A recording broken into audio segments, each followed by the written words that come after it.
Pues bienvenido, bienvenida una vez más a Divergencias. Bueno, en el episodio de hoy, si te has fijado en el título, pues vamos a hablar de ética. Pero más que de ética, digamos en general, un poco la idea es transmitirte unas reflexiones sobre cómo se llega a conclusiones en debates éticos, vamos a decir, complejos, debates éticos en que la respuesta no es demasiado evidente. Y este tema se me vino un poco a la mente y decidí hacer este episodio, pues participando en un episodio de otro podcast en el que participo, que puede que si me conoces lo sigas tú también o lo conozcas, que es Código Abierto. Código Abierto es un podcast en que hablamos fundamentalmente de tecnología, pero como hoy en día, alrededor de la tecnología en general y de la inteligencia artificial en particular, hay mucho debate ético, pues dedicamos un episodio a hablar de ética de la inteligencia artificial y ética de la tecnología. Y entonces, a raíz de un tema que salió, que enseguida te diré cuál es, pues yo expresé una opinión sobre cómo me parecía que podía acabarse resolviendo un debate ético todavía abierto. Expresé mi opinión. Y bueno, ese podcast es un podcast que emitimos como los podcasts más tradicionales en sonido. No es video podcast, no está acompañado de vídeo, pero bueno, lógicamente lo grabamos con una herramienta que nos permite vernos unos a otros. Y pude detectar, cuando yo expresé mi opinión, algo que te contaré dentro de unos momentos, ¿vale? Que una persona de las que estaba allí, lo detecté por su lenguaje no verbal, no por lo que dijo. Pues que le sorprendió un poco lo que estaba yo afirmando, o incluso es posible que estuviera en desacuerdo. Lo cierto es que, entre comillas, en antena, no expresó ese desacuerdo y luego tampoco lo hemos comentado posteriormente. En cualquier caso, como te digo, lo que quiero es un poco traer a colación o reflexionar sobre un poco cómo llegamos a conclusiones en los grandes debates éticos. Claro, la ética, en el fondo, como sabes, es una rama de la filosofía y podría, de alguna forma, decir, pues se resuelve como se resuelven los debates filosóficos, los debates en el campo de la filosofía. Y en cierto modo, hasta cierto punto es así. Pero en mi opinión, digamos, el debate esencialmente filosófico tiene alguna carencia práctica, vamos a decir. ¿Por qué? No sé si has leído alguna vez filosofía, si no te lo aconsejo de verdad, es muy interesante, en concreto a mí. Hay muchos campos de la filosofía interesantes, pero en concreto el de la ética hoy en día está muy vivo y yo creo que es muy interesante. Entonces, si tú lees a filósofos, incluso a filósofos modernos, es más, puede que más en los filósofos modernos, y probablemente te lo digo en el campo de la filosofía, pero seguramente ocurre mucho en todas las humanidades. Bien, pues típicamente cuando un filósofo explica un campo, suele recoger y, digamos, valorar positivamente lo que ha hecho alguno o algunos filósofos posteriores, pero también, y casi que diría que más frecuentemente, pues recoge lo que ha dicho algún filósofo o filósofos anteriores, pero para criticarlo, para decir que no está de acuerdo en el sentido que sea, ¿vale?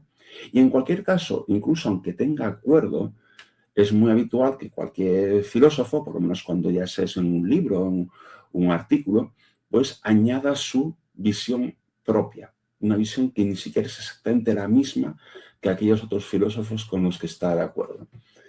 Claro, eso como lector es muy interesante, como ejercicio intelectual es muy interesante, pero vamos a decir que es poco práctico, porque es que al final no llegas a cerrar el debate.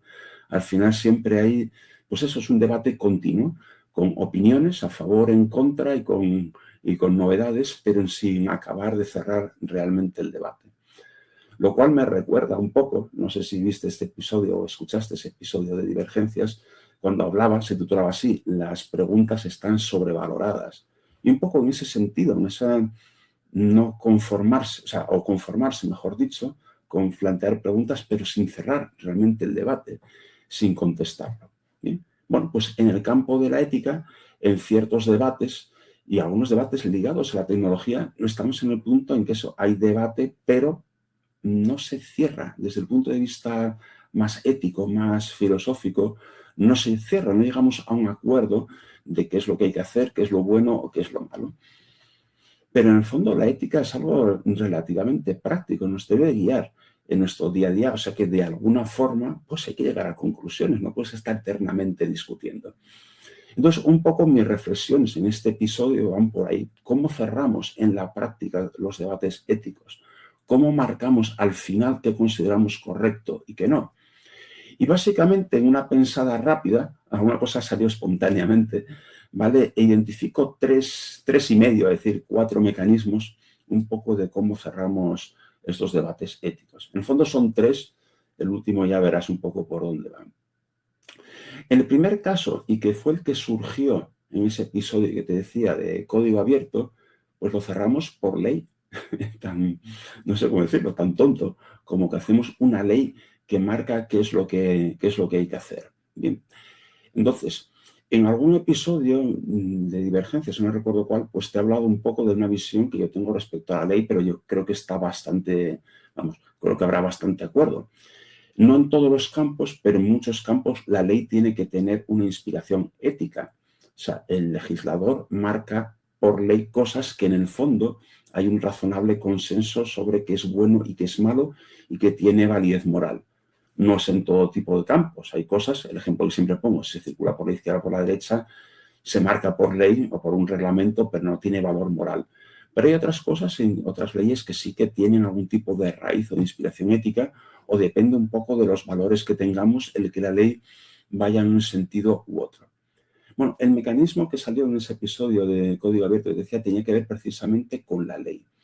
Y lo que estábamos hablando es cómo decidir quién es responsable de los actos de una máquina, un algo que es autónomo. Creo que en el caso del episodio de Código Abierto estamos hablando de los agentes autónomos, pero podría valer, que es mucho más conocido, más fácil de entender, para un vehículo autónomo, por ejemplo. ¿Cómo se decide si un vehículo autónomo atropella a alguien o genera un accidente? ¿Quién es el culpable? Si el culpable es el conductor, si el culpable es el fabricante del vehículo, si el culpable, es la autoridad que permitió circular a un coche que a lo mejor no era suficientemente seguro. Bueno, realmente es un debate que tiene connotaciones éticas, todo lo que tiene que ver con responsabilidad moral básicamente es ético, pero la responsabilidad enlaza mucho con la ley, o sea, porque si no eres responsable, en general la ley no te va a castigar. Bien. Entonces, ese realmente es un debate además realmente abierto, en concreto con el caso concreto de los vehículos autónomos. Y en ese caso lo que yo expresé es precisamente que yo creía que al final se iba a cerrar por una ley. Pues a nivel nuestro, por ejemplo, puede ser europeo, pero puede ser americano, pues se marcará, bueno, de hecho ya hay una ley que marca lo que se admite y lo que no se admite. Y simplemente será una ley. Hombre, como decía, en el fondo las leyes tienen en algún caso o en algunos casos inspiración ética, con lo cual no es algo tan extraño. Pero a su vez, el legislador, digamos, lo que llamamos entre comillas, el legislador o un abstracto, normalmente, sobre todo en lo que son las democracias representativas, es un parlamento. Un parlamento que se entiende que en mayor o menor medida, se entiende que bastante, representa a la ciudadanía, representa a la nación que está decidiendo lo que sea. ¿Bien? Con lo cual, bueno, pues es una forma de llegar a un consenso. Si la ley tiene una inspiración ética y, digamos, de una forma que supone que es mayoritaria, decidimos que las cosas hay que hacerlo de una manera, pues es una forma de fijar ese criterio ético.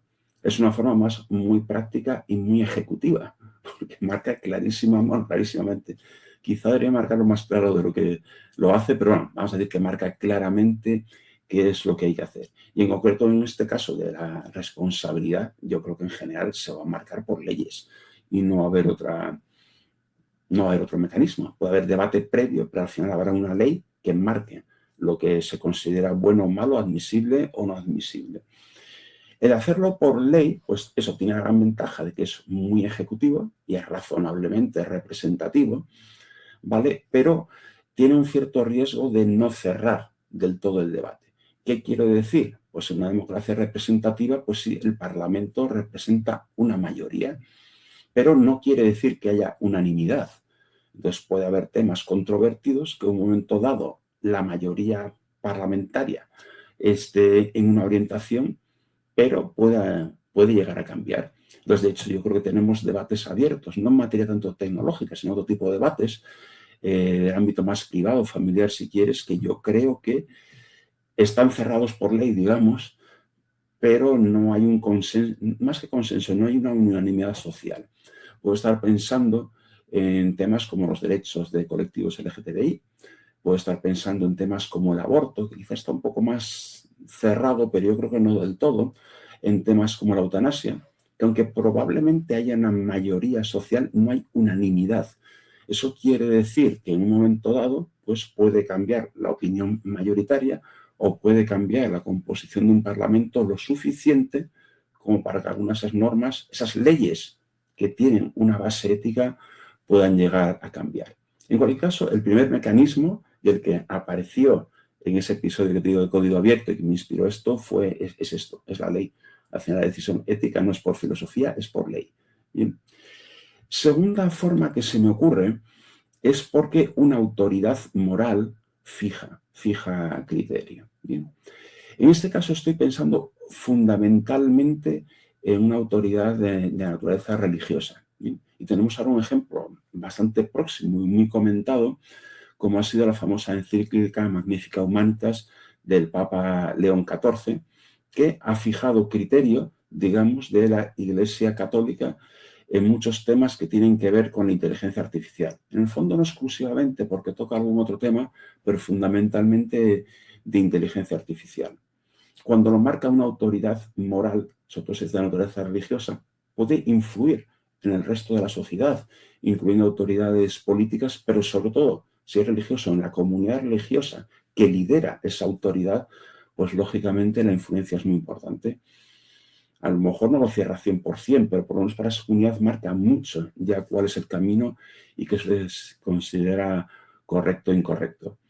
Aunque la única autoridad moral que se me ocurre clara son autoridades religiosas, hasta cierto punto, aunque quizá más cuestionable, los partidos políticos también pueden actuar de una forma más o menos parecida.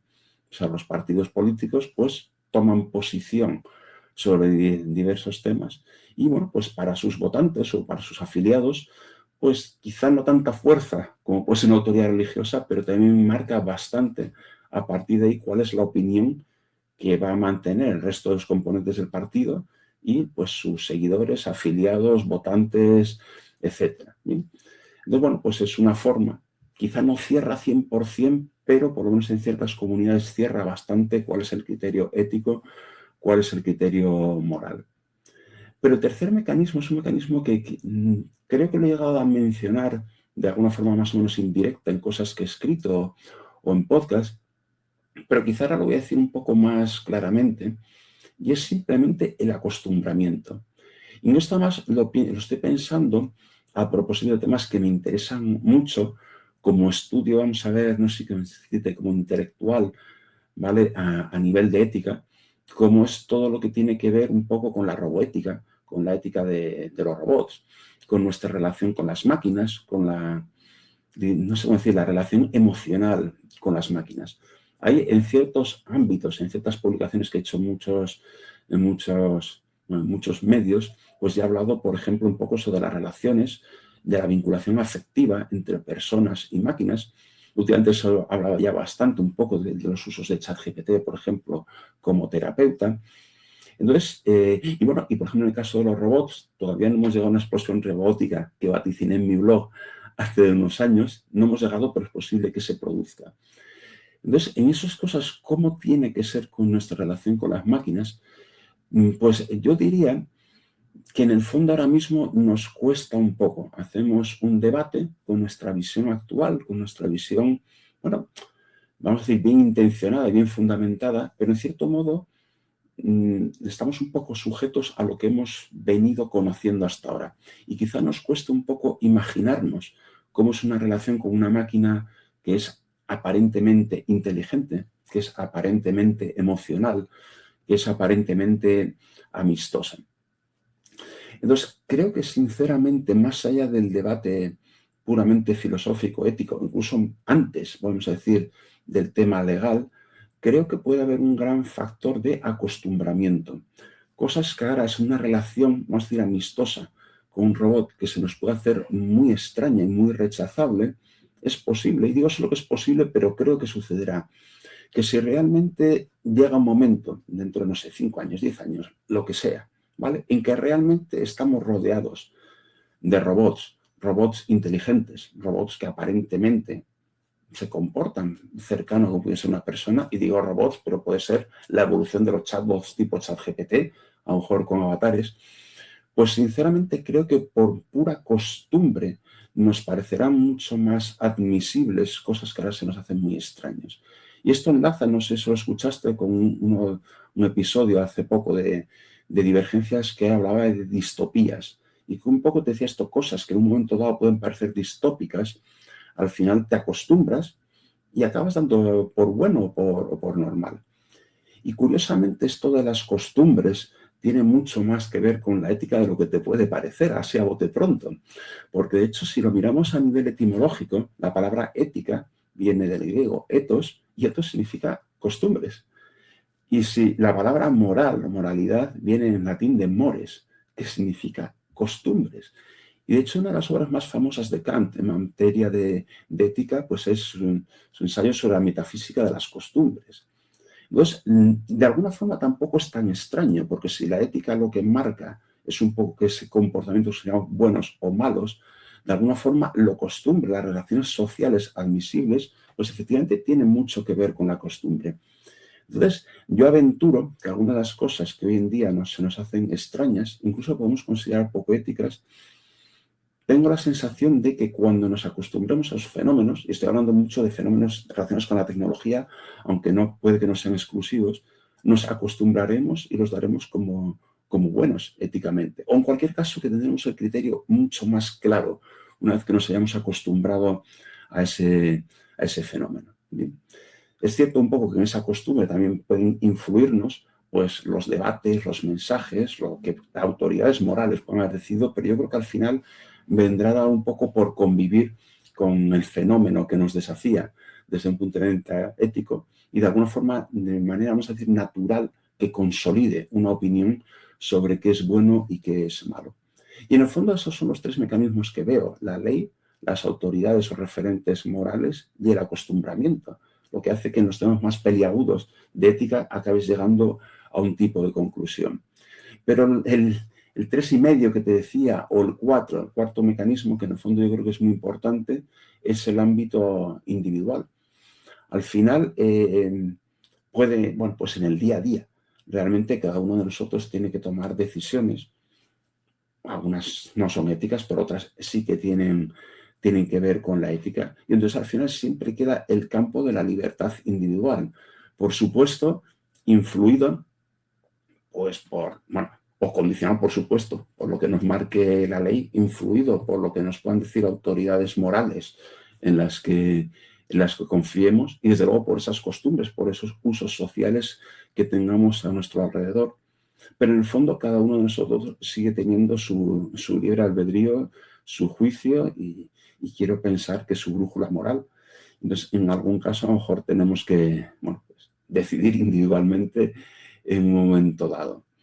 En cualquier caso, un poco por dar un cierto alivio a todo esto, decirme, porque parece que es un desconcierto, como que tú tienes que decir individualmente en un campo cuando hay muchos debates abiertos.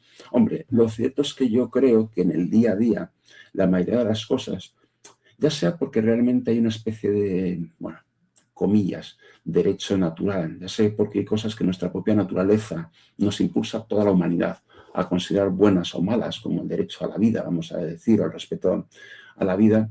En el fondo yo creo que en el día a día no hay debates tan peliagudos. En la mayoría de las cosas en el día a día pues hay un razonable consenso, cuando no unanimidad, de qué cosas son buenas o malas, o incluso a nivel individual tampoco nos cuesta tanto decidir qué es correcto o qué incorrecto. Con lo cual, digamos, un poco estos mecanismos que digo son para los temas un poco más novedosos, más desafiantes. Personalmente me interesan mucho los que tienen que ver con las implicaciones de la tecnología, pero bueno, pudieran surgir otros temas que no son tecnológicos y que también de repente pues, nos desafían a saber qué es correcto y qué es X incorrecto. Y bueno, pues esto era más o menos mis elucubraciones, mis disquisiciones sobre un poco cómo se llega al final a conclusiones en el ámbito ético en las grandes problemas, o sobre todo en las problemáticas que no están claras. Entonces, pues eso, tenemos ley, autoridad moral, costumbre, y en último término, pues siempre quedarás tú o quedaré yo, la persona individual con su libre albedrío, que tendremos que decidir con nuestro mejor criterio qué es lo correcto o qué es lo incorrecto y actuar en consecuencia. Y bueno, pues estará un poco eso, pues como decía, mis elucubraciones, lo que he pensado un poco a raíz de cómo consolidan las grandes problemáticas éticas. Y bueno, pues espero que, no sé si haberte iluminado, si por lo menos te he hecho algo pensar, pues me encantaría. Si quieres darme feedback, estaré más encantado todavía. Y en cualquier caso, pues Dios mediante, si no pasa nada extraño, espero y te pido que me acompañes la semana que viene con un nuevo episodio de Divergencias. Hasta entonces.